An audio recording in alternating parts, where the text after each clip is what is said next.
Baik, Assalamualaikum warahmatullahi wabarakatuh. Perkenalkan, nama saya Agung Kurnia dengan nomor NIM 2110 911004 dari jurusan Teknik Mesin. Saya sebagai mahasiswa dari kelas Termodinamika D, saya akan membuat video tentang pembahasan dari soal UAS yang dilaksanakan pada hari Selasa kemarin. Berikut videonya. Baiklah, di sini kita akan membahas soal UAS Termodinamika 1 kelas D yang dilaksanakan pada hari Selasa kemarin.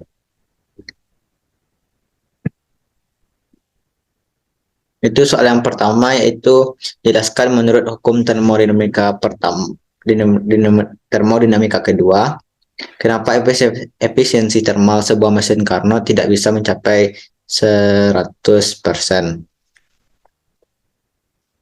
Yaitu karena dari rumusnya sendiri, yaitu daya keluar sama dengan panas masuk dikurang panas keluar. Jadi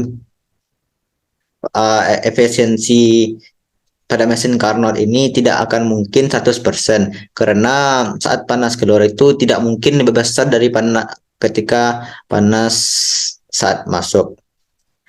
Jadi efisiensinya tidak akan mencapai 100%.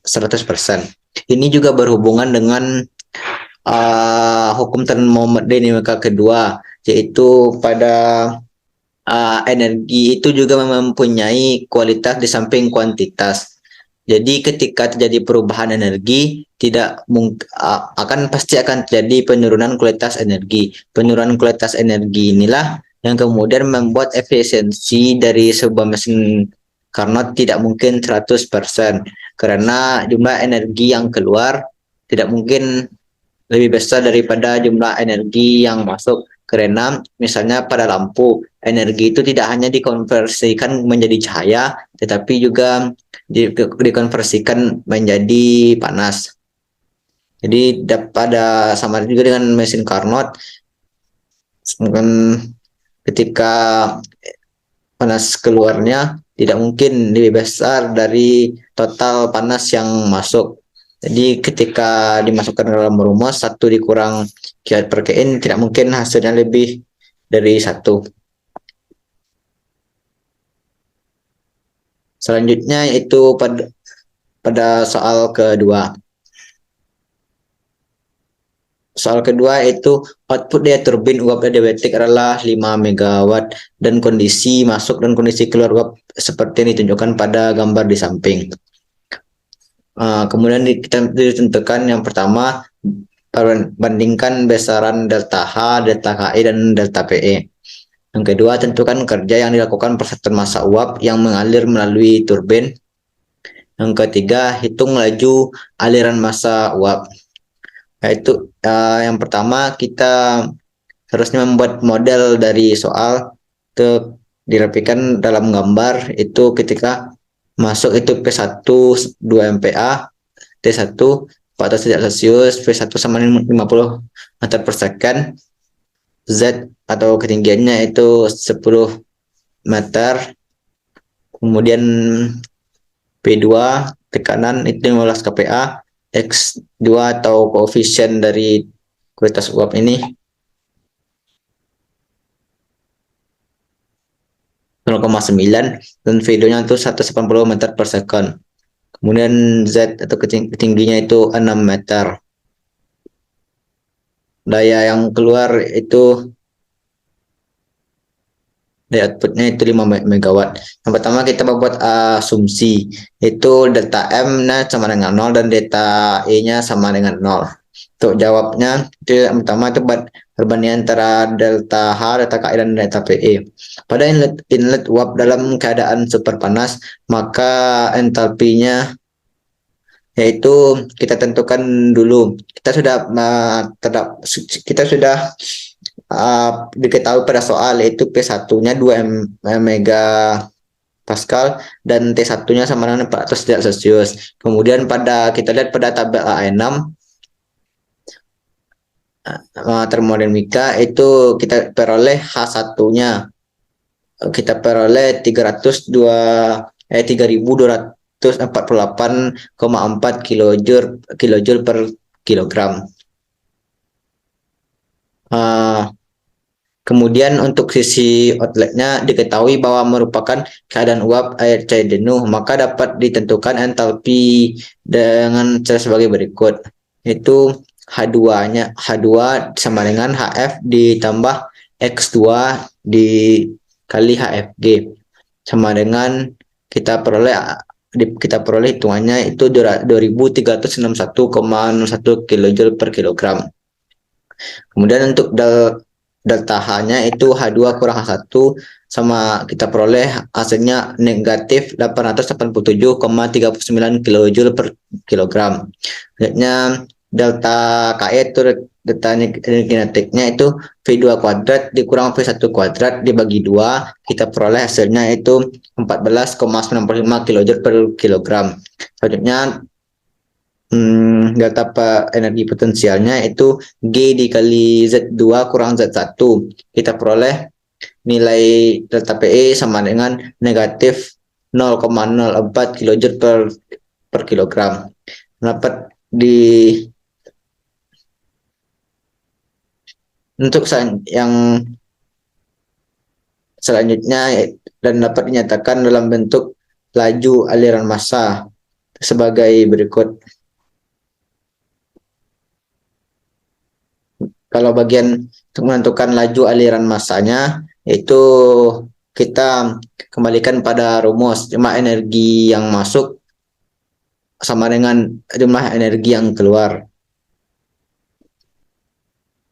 Jadi ketika energi masuk dikurang energi keluar sama dengan DE sistem dibagi DT. Itu energi masuk sama dengan energi keluar, itu rumusnya sama, itu sealiran kali H1 tambah V1 kuadrat per 2 ditambah G Z1 sama dengan W daya keluar ditambah M kali H2 tambah V2 kuadrat per 2 tambah GZ2.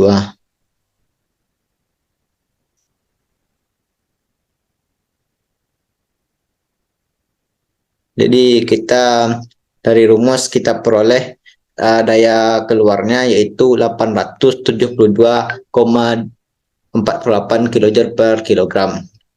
Selanjutnya adalah menentukan aliran massa per satuan waktu atau M-nya.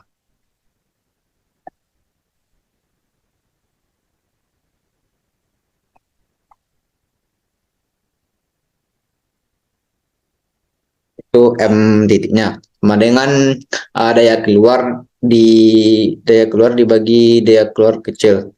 Itu kita sudah ketahui pada soal tadi daya keluarnya itu 5000 kilojoule per second. Kemudian kita bagi yang sudah kita cari sebelumnya.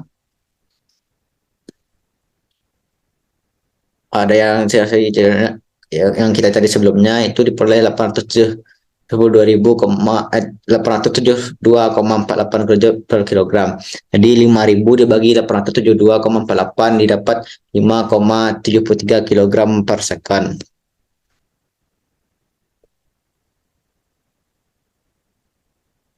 Selanjutnya itu untuk nomor 3, yaitu soalnya kompartemen makanan lemari es ditunjukkan pada gambar di samping, dipertahankan pada suhu 4 derajat Celcius dengan menghilangkan panasnya dari laju 360 kilojoule per menit.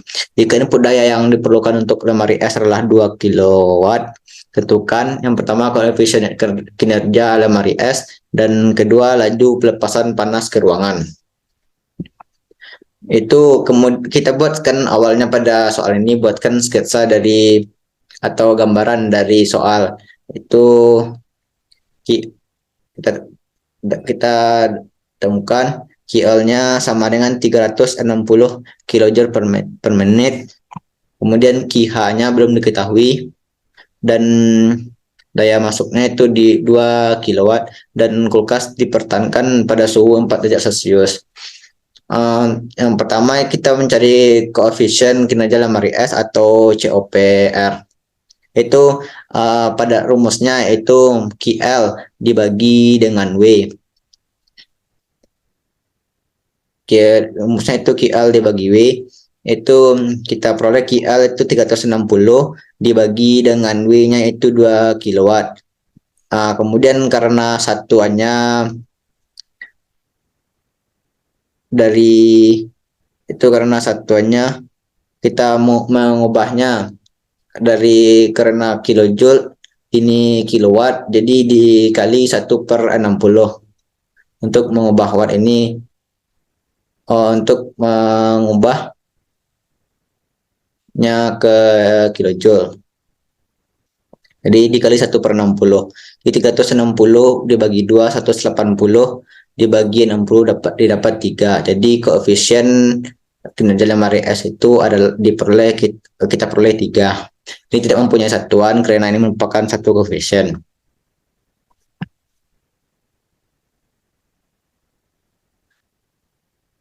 Selanjutnya yang ditanya itu adalah laju pelepasan panas ke ruangan.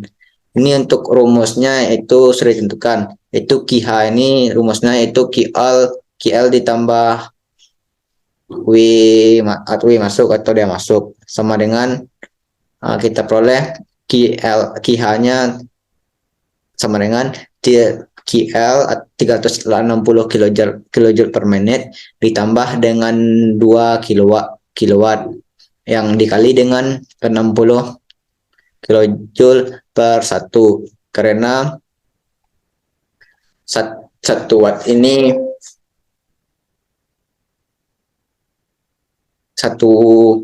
kita mau bahas satunya ke kilojoule, jadi dikali 60, jadi 360 ditambah 2 kali 60 120, jadi 360 ditambah 120 sama dengan 480 kilojoule per menit. Itu soal yang terakhir, itu soal nomor 4. Uap memasuki turbin adiabatik dengan dengan tetap pada 3 megapascal dan 400 derajat Celcius dan keluaran pada 50 kPa dan 100 derajat Celcius. Jika keluaran daya turbin adalah 2 megawatt, tentukan efisiensi isentropik turbin dan laju aliran massa uap yang mengalir melalui turbin. Sebelumnya kita perhatikan gambar atau sketsa dari turbin ini. Itu P1-nya 3 megapascal dan T1-nya 400 derajat Celcius. Dan P2-nya itu 50 kilopascal dan T2-nya 100 derajat Celcius. Kita temukan bahwa tekanan dan P2 dan T2-nya ini lebih kecil daripada P1 dan T1.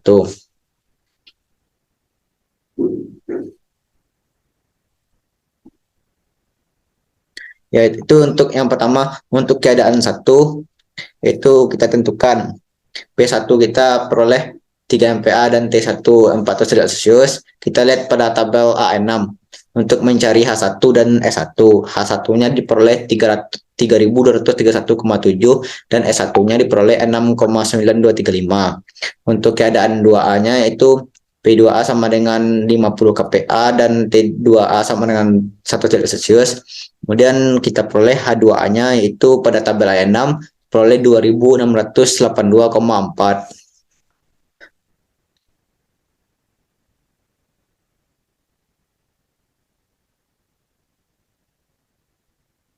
Untuk menentukan entalpi H2S dapat ditentukan karena pada entropi pada uap adalah konstan pada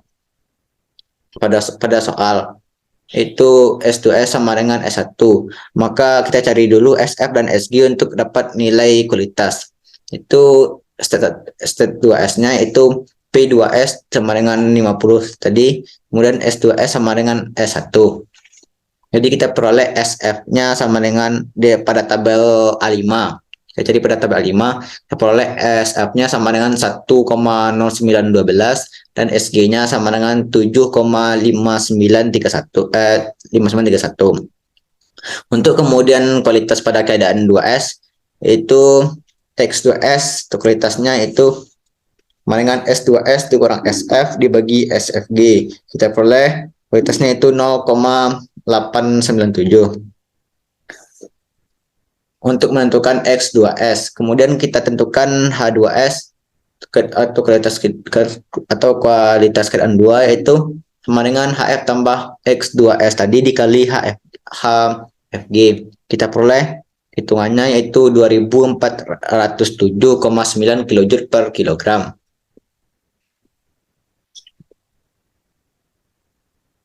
Kemudian untuk persamaan efisiensi isentropiknya.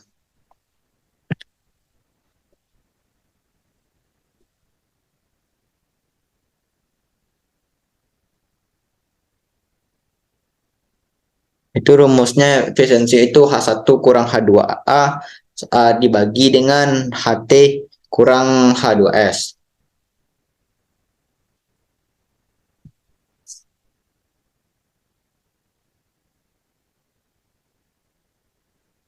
Maka kita peroleh efisiensi isentropik turbin itu dari angka yang kita dapatkan tadi yaitu 0,66 atau 66,7%. Kemudian lalu untuk laju aliran massa pada turbin dapat ditentukan dengan persamaan energi masuk dan sama dengan energi keluar. Dikembalikan pada hukum termodinamika pertama. Kemudian yang B itu lalu untuk laju aliran massa pada turbin dapat ditentukan dengan persamaan energi masuk sama energi keluar. Itu energi masuk sama energi keluar MH1 sama dengan W keluar ditambah MH2. W keluar sama dengan massa aliran dikali MH1 kurang H2. Kita pindah 2. Kita masukkan angka-angkanya. Kemudian dapat diperoleh itu aliran massa yaitu 3,64 kg per second. Jadi sekian pembahasan UAS yang dapat saya sampaikan. Jika terdapat salah kekurangan, saya mohon maaf. Assalamualaikum warahmatullahi wabarakatuh.